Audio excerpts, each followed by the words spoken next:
Welcome back to another episode of Minimum Rage, the podcast hosted by two 20-something-year-olds raging about our past minimum wage jobs. Today we have Sarah Goldman and Kelli Busbey from the Above Deck podcast. Welcome, ladies.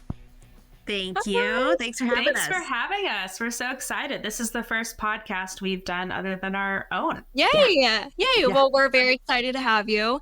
You guys are, of course, another Hurrdat media production, so we know each other pretty well. I want to start off with, how has your day been so far? So far, so good. Kelli, you're off work today, right? I am off work today for the holiday. So, but yeah, no, it's great. Like I'm going to go shopping after this. I'm so geeked. Oh, I'm so jealous. I know. But it is like 95 outside. So, I mean, I'm not too excited. Where are you guys? You guys are in North Carolina, right? Or am I messing that up? I'm in South Carolina and Kelli's in Ohio. Yeah. Okay. It's 95 in Ohio. Holy smokes. Like all week. And then like Saturday, it's going to be 80. So sorry. I don't know. Mother Nature's going through it. I'm not very good with geography, but do you live by water, Kelli? No, I am Well, Ohio has Lake Erie at the top, but I am like smack dab in the middle of the state. Like, so you can't. I know. Well, Sarah, do you go to the beach? Yeah, since I'm a photographer, I work at the beach almost every day in the summer. So tonight I'm going to Isle of Palms. Last night I was at Kiowa Island. So I'm at the beach for sunset, which is really the best time to be there. Yeah. Gorgeous. Yeah, jealous over here. First of all, you guys were college roommates. And yes. Where did you go to college? Bowling Green State University in Northwest Ohio. Okay, cool, cool.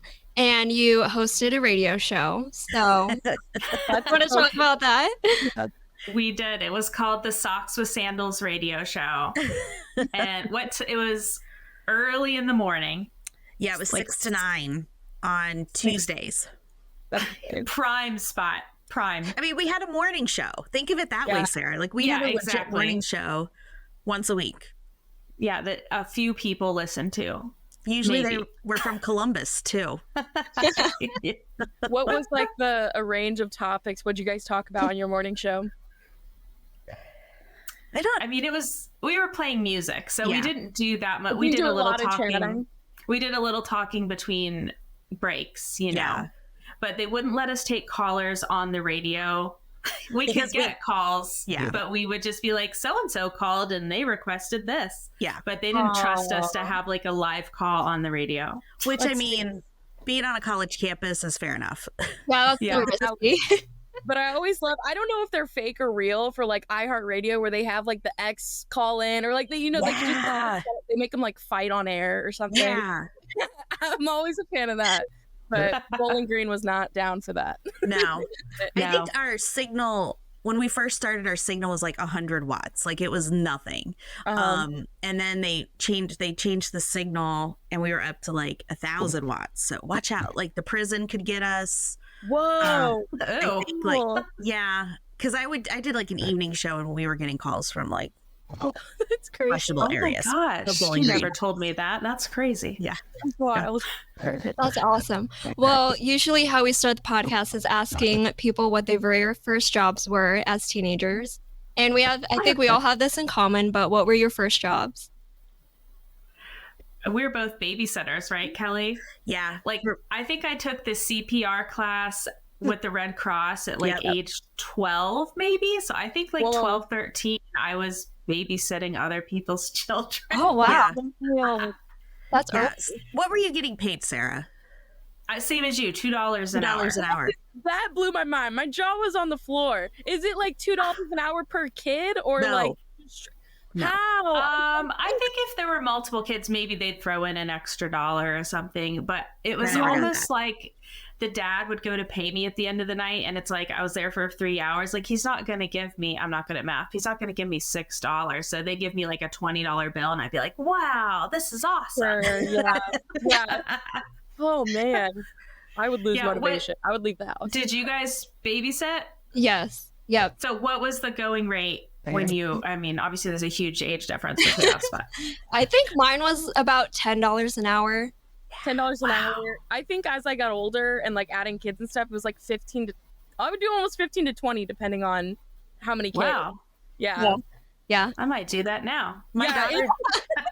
Mallory, my daughter Mallory is 17. She did a babysitting gig for like 4 hours, had 2 kids who put themselves to sleep, and she came home with like $150. I'm like, what? How do I get in on this? Like, yeah. And if you're babysitting in the right neighborhoods, you will cash out. They'll tip you on top of whatever the hourly is. Wow. Yeah. It's good. We were born at the wrong time. Inflation. Well, something that Kelly, you mentioned was that in the 90s, people didn't care who they left their kids with. Yeah. I think it's so funny. But it's so true. Like, it was just, oh, we have somebody watching the kid. I could go do what I need to do, and like they left. Yeah. So, wow. Yeah. What did they even know about us? I was babysitting like random people. Like they weren't even friends of the family or anything. Like they just found my name somehow. I don't know. Or got my name from somebody else. We had on our street, there was a good group of like older girls, and then there was a group of younger kids. And there was this one family that nobody wanted to babysit for. They're my next door neighbors. So she would call me, hey, can you babysit for me this weekend? I'm sorry. Like, I was in town from college. I'm like, I'm sorry, I have plans this weekend. Good luck. Best of luck. She started calling everybody, so I started calling them first. I'm like, she's looking for a sitter. She's looking for a sitter. But we found out that we were babysitting her while she was cheating on her husband. Oh.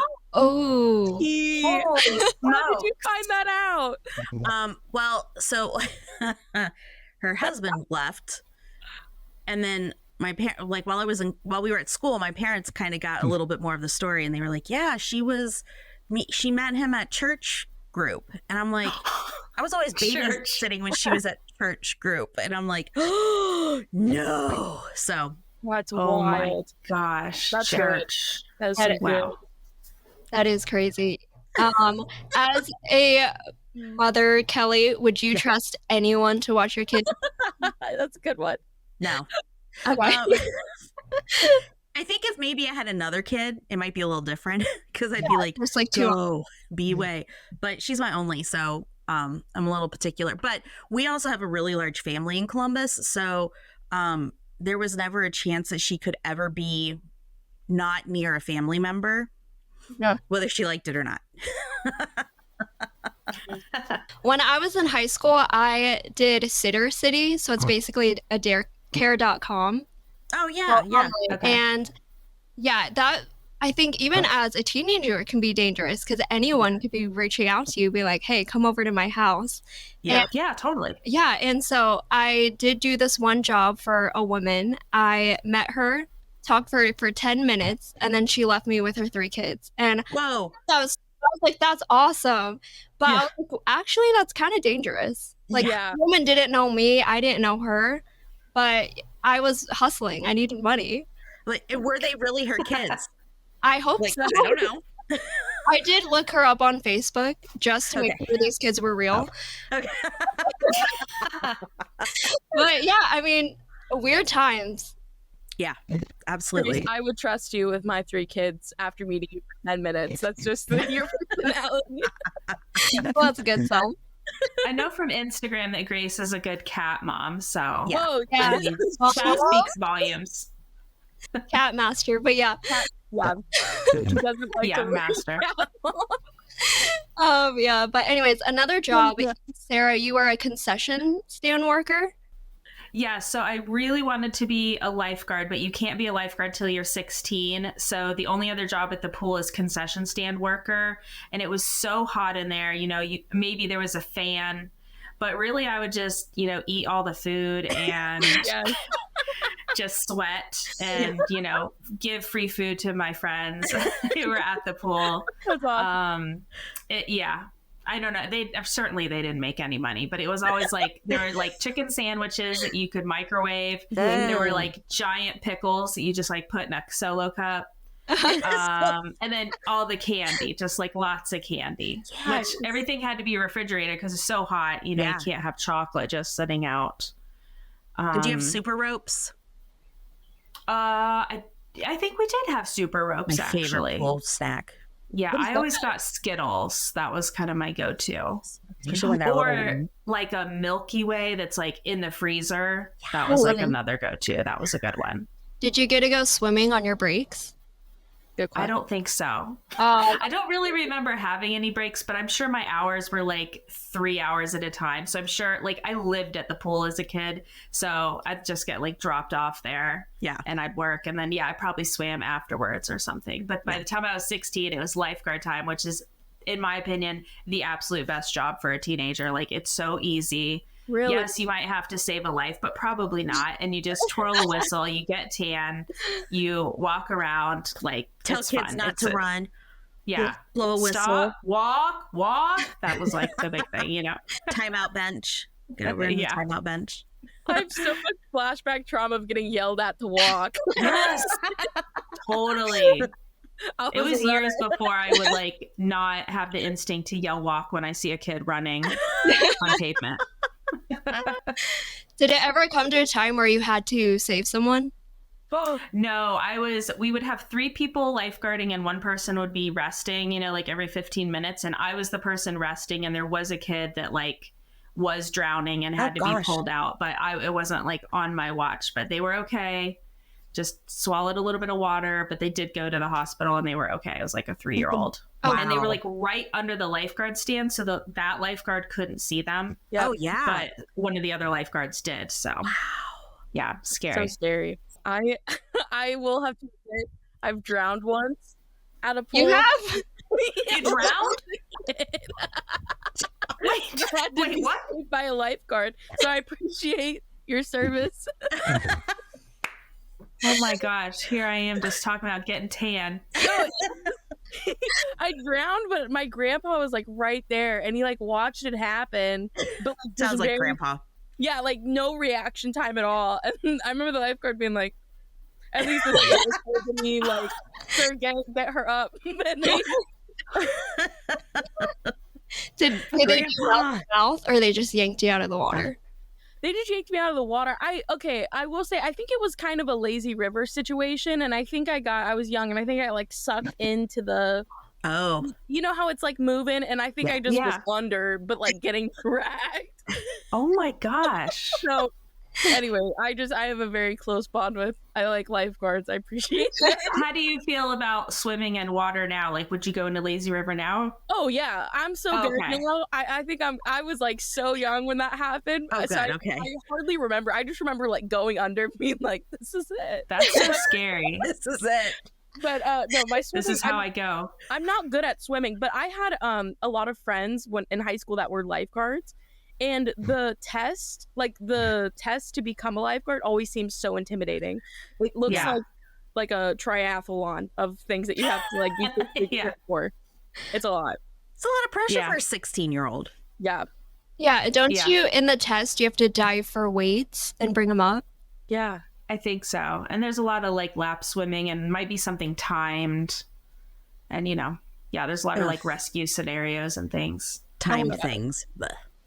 I can't. And to be a beach lifeguard, it's even harder. Like, I never even looked at doing it here. Like, you have to run a mile in the sand barefoot, like in a very short amount of time. Like, nope, not happening. Oh my God. Yep. Yeah. And well, in waves, I can't. Yeah. I'm not a strong swimmer, so waves would take me out. Yeah. Yeah. And then after college, what were your first jobs after college? Do you want to go first? Like real jobs, like real jobs. I worked as I did overnights for WNCI, which is the largest, has the largest or strongest signal east of the Mississippi. So it has 175,000 watts behind it. So and at one point I was the only woman on the station. Oh, wow. I didn't because they let the others go. So Kelli and I, we grew up in the same town, Columbus. So we both grew up listening to this channel. So it was so cool when you got a job there. It was so like, cool. I did it. Like, it was so cool. And it was so like, so badass, sorry, but it really was. And I was like, I'm the only chick in the frat house. Like, this is amazing. And I was playing like Justin Timberlake. So this was like 2003. I want to say. So 2002. Yeah. So it was fun. Well, top 40. Justin Timberlake now might be a little controversial. Wonder why he was top of mind. I do have kind of a side question. What like got you, I mean, I don't know if you've said this already, but like what got you like interested in radio and just being in that environment? Was it just listening? So you know how when you go to college, everybody's like, you have to go to the career fair or the opportunity fair, you know, just get involved, see what's out there. So I did. I walked around. I was like in between classes and I'm like, radio station. And they need people? And I always thought like radio was like something magical. I don't know if you felt like that too, Sarah. Yeah. Like, if you finally got through to the DJ and you got to ask them to play your song and then they played your song, it was like the mind-blowing excitement because they never answered the phone. So I was like, well, I could give it a try. And it was just for the news station. And so that was kind of fun. And then I realized that you just have to go through DJ training. So I talked to Sarah about it because we would listen. This was in the very early days of streaming radio stations, and CD 101, which is independent radio station here based in Columbus that is sadly no longer a station. They were streaming online. And so we called the jock who was on the air. We're like, we're listening to you online from Bowling Green. And so we recorded them talking about us with our little computer microphones because we had these huge desktop setups. So we're like sticking the computer microphone next to the speaker. And, that was really cool. But yeah, it was just like the magic behind it. And I was like, if I can do that, that's pretty cool. Yeah. That is awesome. Oh my God, that really takes me back. Sarah, you were a marine biologist major? Yeah, I was a biology major hoping to be a marine biologist, and I did do that for 12 years before I did photography. And so my first job was like kind of an internship / research assistant at Biscayne National Park, which is in South Florida. And so there were 4 of us, and we actually lived in the park, like in this like duplex basically. And we did sea turtle nest monitoring and water quality stuff, lots of snorkeling, and learned how to drive boats. And it was a really, really good first job. And I made $50 a week. Plus I had free housing, you know, and utilities and things. So it's like, if I wanted to go out for pizza, I really had to think about, do I want to spend that much of my $50 this week? But it was a great job. It was good training for other jobs. Yeah, that sounds like a dream come true. And it makes sense as to why you like the show Below Deck, because I think that you've always done water, boat stuff. Yeah, I'm very attracted to water, love any kind of water, ocean, fish, all that stuff. Always has been. Always it's true. Like since 5th grade. Yeah. Really? I love that. Lisa Frank. She wants to be a marine biologist too. So I'm like gonna send her this episode. Like, listen. Awesome. I can send lots of information offline. That is fun. Well, I have never been a server or a bartender, but there are people in this chat who have. And apparently there's a lot of workplace drama in those environments. So, Vanderpump Rules. Anyone like to expand? Yes, Vanderpump Rules. It's Vanderpump Rules, and sometimes it's at that level, and other times it's like meh. Yeah. I can't think of anything off the top of my head. I worked at the restaurant for like 5 years, and while I was like right after college, I was there, and then I was also working a morning show. And because I was making less than $10 an hour at the morning show, I still had to work at the restaurant because I'm like, I have a mortgage to pay and student loans. So here we go. We had, when I was bartending, we had a group that just kept wanting shots of tequila, and their server was loving it because she's like, their bill is going to be so high. They're going to give me so much money. I'm so excited. They're super nice. Well, I watched one of them walk from their table to the bathroom, which was right by the bar. And she was like hustling to get in the bathroom. I was like, this isn't going to be good. Oh. And then that server went in to go use the restroom and slipped on their vomit. No. What? And she came out and told me, and I'm like, I'm not cleaning that up. There is no way. I'm staying far, far away from you. Ew. Brutal. That's horrible. Did they give them a good tip? I don't even know. What I do know is that we were done serving them. Yeah. They were cut off. Yeah. I like a bartending always like, I mean, I ended up becoming a bartender, but the server, did you start out as a server and then like graduate up to that? Always intimidated me. And like going through the training and bar backing, I don't know. I always, when I see a bartender, I tip my cap. Yeah. It's my favorite. I love, like, there were times where I was the only bartender and I would have the whole bar and all the tables. And I'm like, well, we're going to make it work. And, you know, cracking open bottles of wine and mixing drinks. It was fun. It was busy and it would make the day go by. But yeah, it was fun. I feel like as a server, it was like I was always getting yelled at by the bartender. And then when I became the bartender, I'm like yelling at the server. We're like, this makes sense now. I get that. Yeah. Do you have a specialty drink that you still like to make? Yeah, so there's one called so I worked at Macaroni Grill, if you're familiar. So they had a drink called a tiratini, and it was like, everybody loved it. And it was one of those drinks where people would drink it with their eyes first. It was fancy. It was a martini glass. And it had swizzles of chocolate on the outside. So of course everybody was like, ooh, what's that? So it had Godiva white chocolate liqueur, vanilla vodka, this was at the beginning of the rise of vanilla vodka fame. This was before all the fancy flavors. It was like vodka, vanilla vodka, or citrus. Like that's all you got. So vanilla vodka, it had Kahlua in it, and then it also had heavy cream. And so it was just a lot of shoop, shoop, shoop, shoop, and then you just shake it up real good. It was like a milkshake. So good. That sounds delicious. So I might have to make one now. I know, I'm like craving. I'm like, I need to find a martini bar near me. I mean, you have the rest of the day to do whatever. That's true. That's right. That's a good point. Let's move on to best jobs, because I'm pretty excited to hear about these. Okay, so my best job was, I guess it was right after the Florida one I had, or a couple after. It was in Hawaii, which, I mean, who doesn't want to move and work in Hawaii? So I lived on the Big Island. Whoa. And I was helping a PhD student who was studying manta rays for his PhD work. So we would work on this 33-foot boat and we would tag manta rays. So like put in an acoustic tag into them. Like he did the tagging, like, you know, a little tag.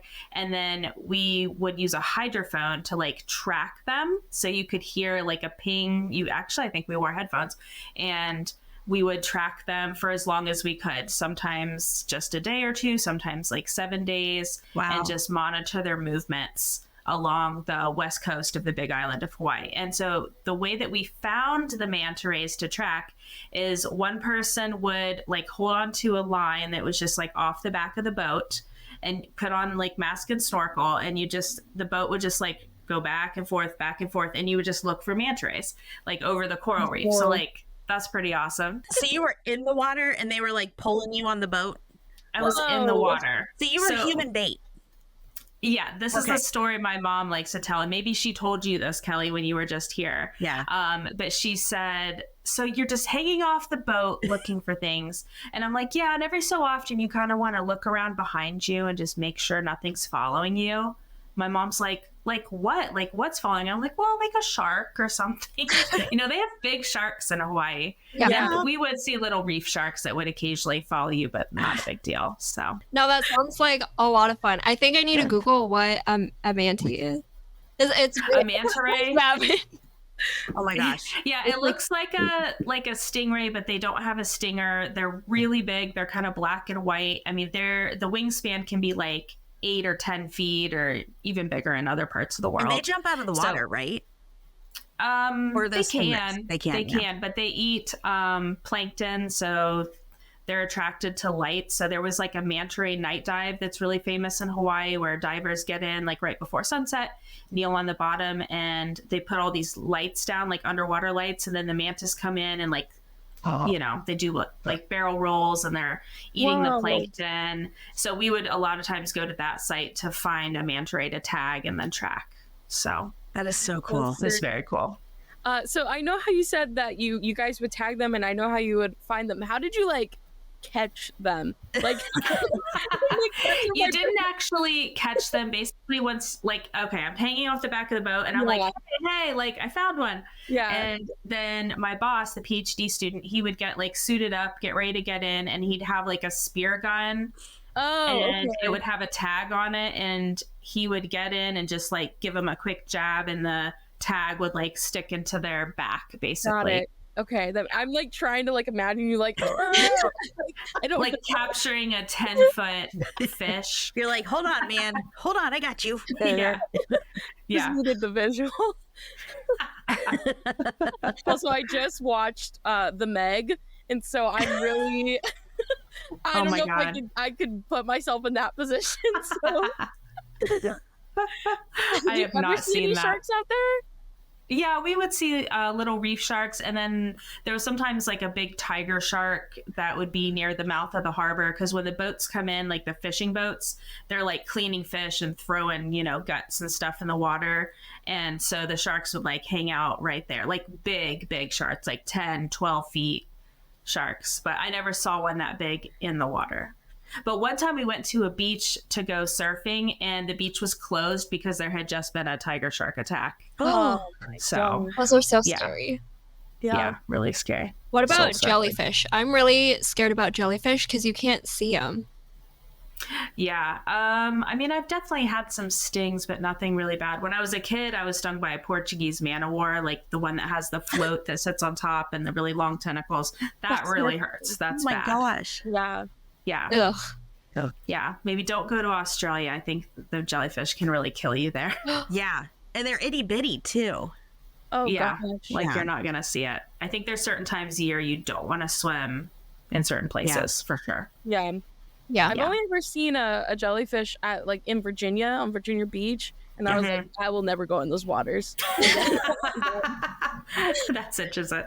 You're like, that's it. I'm good. I'm done. I saw someone else get stung and come out, and I was like, oh, it's good. Oh, no. Yeah, that's a bummer. Thanks. So I can't swim in the lakes, obviously. I don't know if you've heard about the brain eating amoeba, but I'm terrified of that. And those are in lakes, and so I guess I also can't go in oceans. Oh, you could swim in a bathtub. Yeah. Or a pool. I like pools. I like seeing what's coming I at love me. a pool. Yeah. Oh, man. Sarah's going to get one, and then the next time we all get together, we could podcast from her poolside. From the pool. I think that's a great idea. We'll get waterproof mics. Yes. That'd be fun. I've always wanted to go to South Carolina because I just feel like my life would be so much better on the water and like somewhere cool, not in the middle of Nebraska. So if you have any destination spots you suggest, definitely come to Charleston. Okay. And sure. I'll take you on an Outer Banks tour. I listened to an episode of your podcast, so I know you've been watching Outer Banks. I just finished it, actually, so yeah. Oh, wow. Kelly just started it. Are you in season 1? Yeah. It's good. Well, after like Sarah showed my daughter all the different places because Mallory loves that show. And I was like, all right, now I got to get into this. So I'm invested. Yeah. Yeah, it's good. Yeah. I just want to be on the water and get tan every day. That's the goal. Yeah, come to Charleston. I will. Well, they filmed a TV show there, right? Yeah, they film it, and I live on James Island, which is also Charleston, but it's just on the other side of downtown. And James Island is kind of like the headquarters for it. Like my friends, I swim every day in the ocean with friends, and the dock that we swim at, the next dock over is like John B's house. Like that's the dock that they use. So we watch filming all the time. They just wrapped last week. Yeah. There's still like set people kind of cleaning up and doing stuff over there, but yeah, we get to see lots of stuff. And sometimes when they film, they'll like let the whole neighborhood know, you know, we're going to be doing this on this street at this time. And, you know, sorry for any inconvenience. Well, we'll go with lawn chairs and like set up and watch. Right. So we get to see what's the bus, you know, that they drive. And like we've seen all the cast, everybody. That's so cool. It's really fun. It's cool. And I'm friends with Cullen, who plays Officer Shoop, the sheriff. So he's a friend of mine. That is cool. Crazy. Oh my god. Yeah.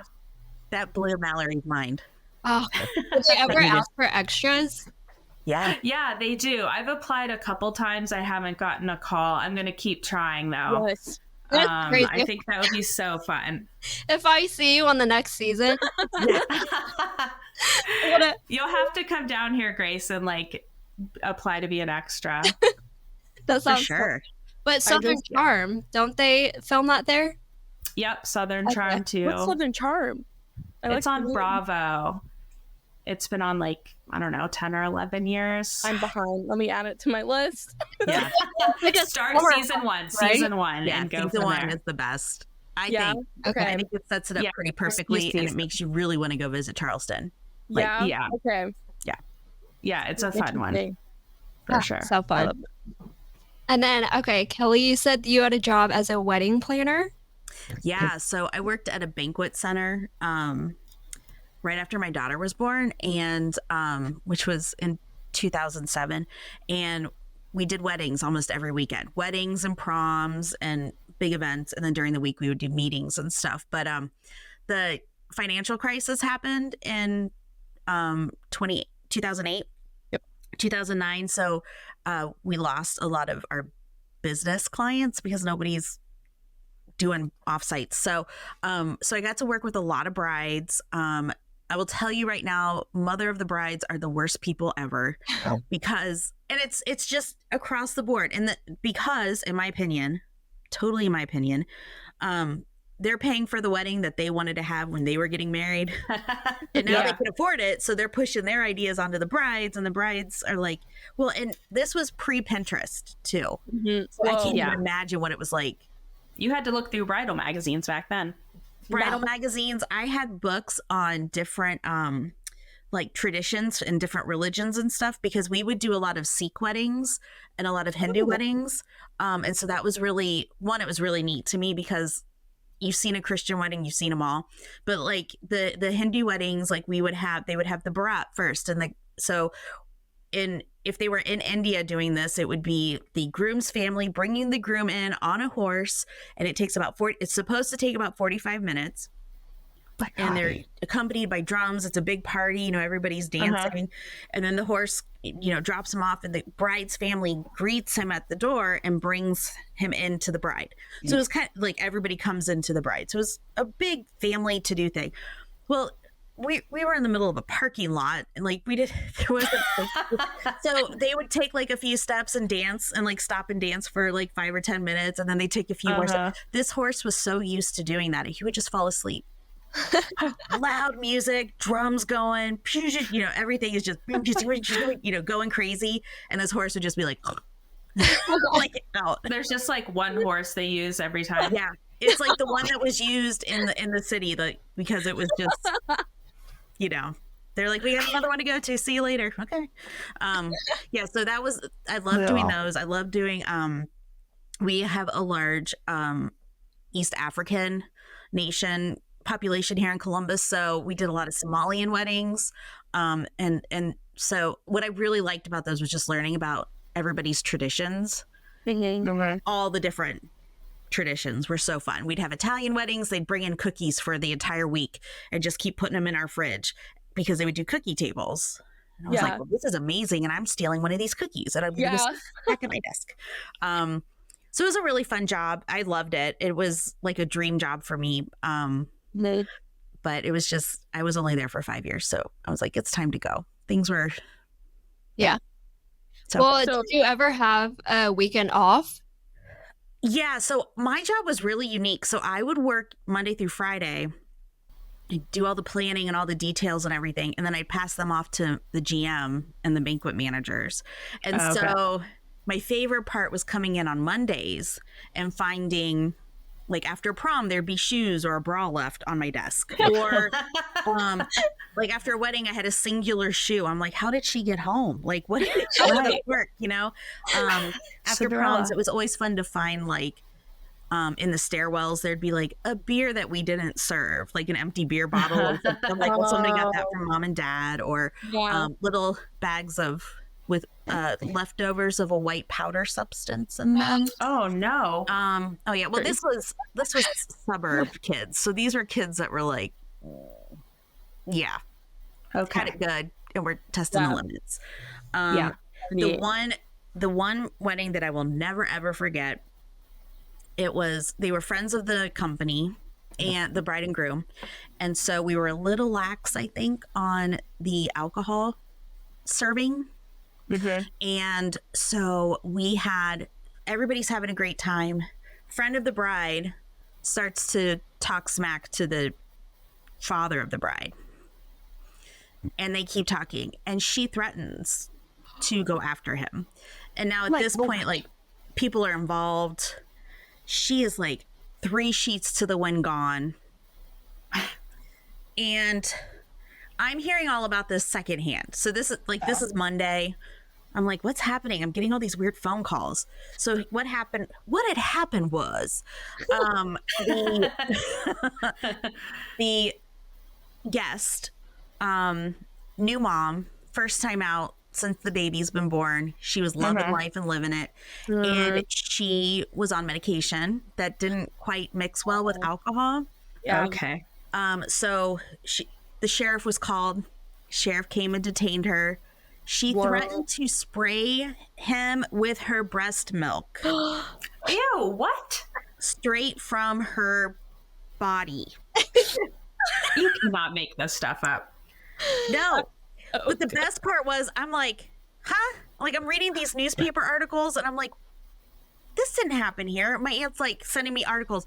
Where do you work? What is going on there? I'm like, what are you talking about? I had one of the local news stations showed up. One of the newscasters showed up with the camera and he's like, have any comment? I'm like, I just got here. Like, I have no idea what's going on. What's going on, you know? Whoa. So it went viral. It went all over the world. We got a call from CBS Radio in New York asking if we had a comment. And I was like, no, but are you hiring? Because I would really like to come work with you. Like, we were on Al Jazeera. We were on, and by we, I just mean like the event, because we had nothing to do with it other than they probably got a little too much alcohol. But yeah. Wow. So it made for a really fun Monday.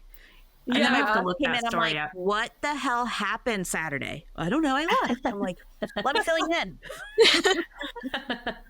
Oh my! I love that. That's like, I mean, that you can't make that stuff up. You can't make it up. Mm-mm. A cautionary tale. Right. Yeah. Don't threaten men. Right. When it says don't mix this medication with alcohol, believe it. I meant to. The fact that it picked up and went viral like that is insane. Yeah. That means, like, I feel like someone leaked that and was like, come cover this. Well, I'm like, from my experience of working in radio, you look for those stories. You look for the ones where like, people are not going to believe this. And that, I mean, that's exactly why it happened. So. Before we wrap up, I'd like to talk about your podcast, Above Deck. Yes. So can you share with our listeners what that's about? Yes. So Above Deck is a below deck recap show. Sarah approached me in the winter of 2022 and said, hey, you want to do a podcast? I was like, yeah, sure. What are we doing it about? Let's do a Bravo show. Fantastic. Which one? Below Deck. Perfect. Let's go.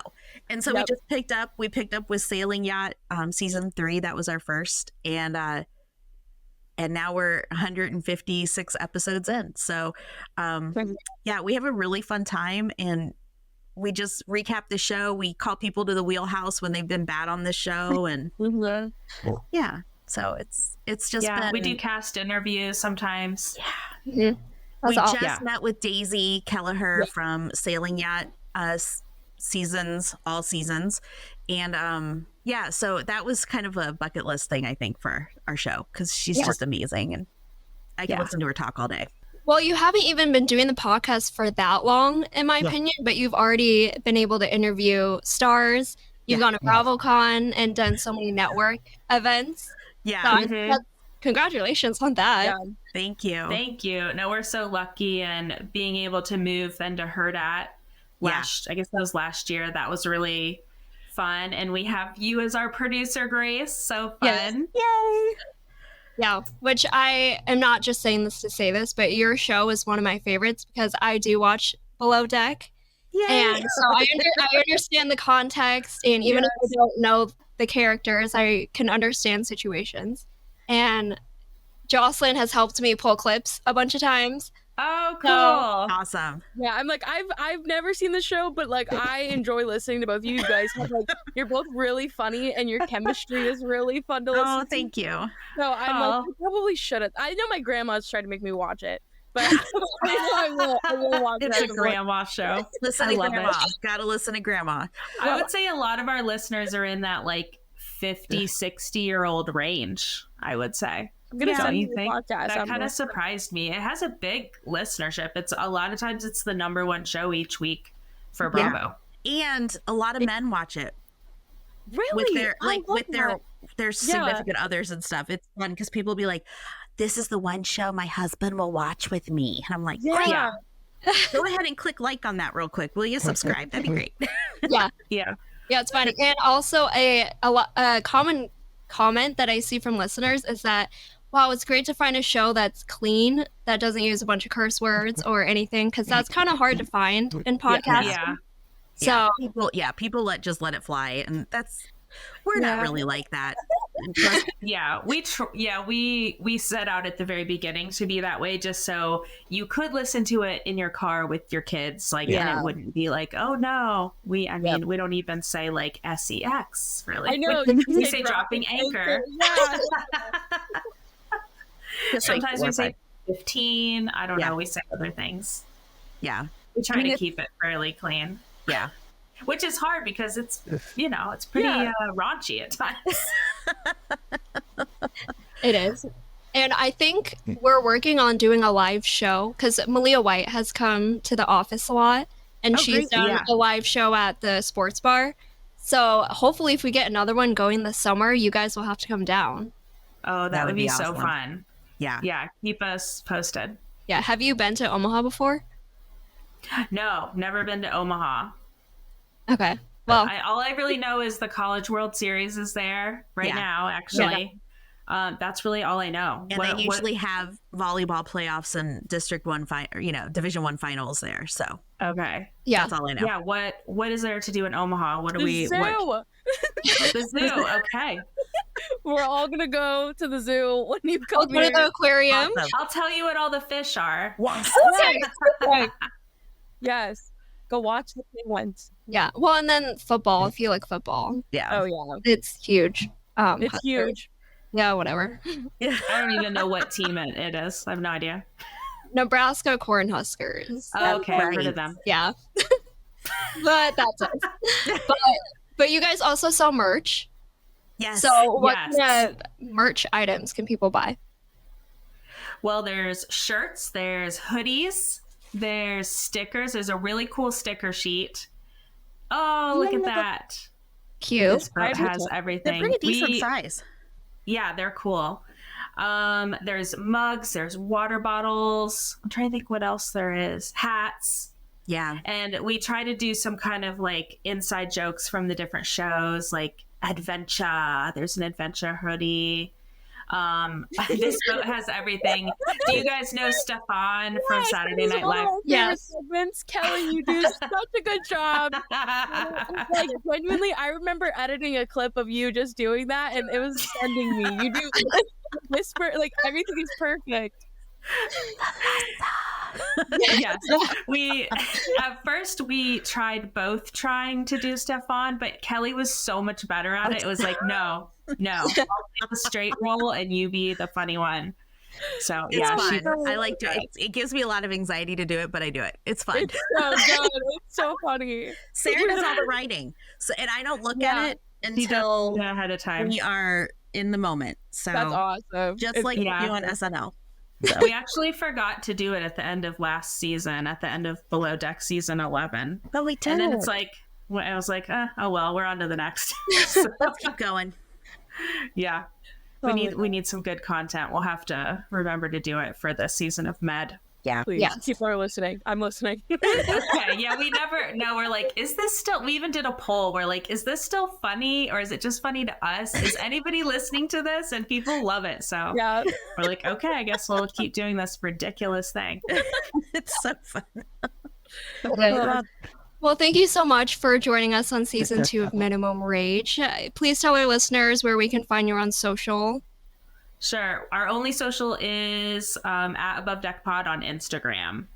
I think we actually are on Twitter or X, but I don't really look at it, so don't worry about following us there. So yeah, Instagram. Instagram's a place to go. Yeah, and all the podcast apps where you can listen, and YouTube on the Hurrdat Media YouTube channel. Yep, that's right. All right. Well, thank you. Thanks for having us. This is so fun for us. Yes. So glad to talk to you guys. Yeah, it was nice meeting meeting you. Thanks so much.